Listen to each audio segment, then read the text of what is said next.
I'm Matt McWilliams. I'm the Global Technical Manager with Bridon USA. We're here today to speak a bit about large square baler adjustments, troubleshooting, and our latest and greatest Impax technology. With Impax technology, we're able to bale longer, make heavier bales, and improve the performance of your large square baler in the field.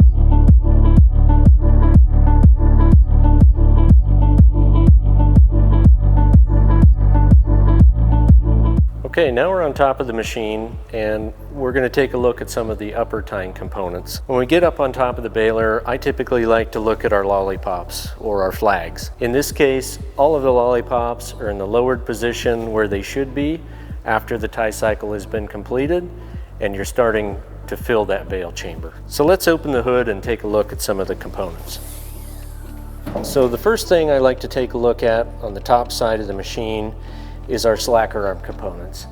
So our slacker arm components consist of the rod that connects to the lollipops, which is connected to our slacker arm, our upper slacker arm spring, which is under tension because our upper slacker arms are down. This is important so that we can have the proper amount of tension on the slacker arms and on the twine during the tie cycle. Okay, so we're going to check a few other components, but to do that, I'm going to lift that slacker arm on otter number 5.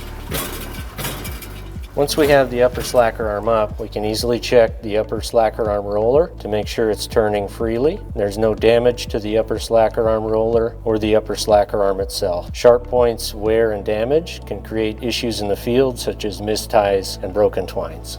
So once we have our upper slacker arm raised up, we can check a few other components, such as the twine finger actuating rod. Its function is to actuate the twine fingers during the tie cycle. The important thing we want to check here is to make sure the twine is routed underneath the twine finger actuating rod. This is important because if it's routed over the twine finger actuating rod, the twine can come in contact with the lower side of the upper slacker arm, which could cause fraying to the twine during the baling process. So now we've covered all of the components in general for the upper twine tensioning system. Up next, we're going to talk a little bit about adjustments, and in the future, we'll be talking about some troubleshooting related to twine tension.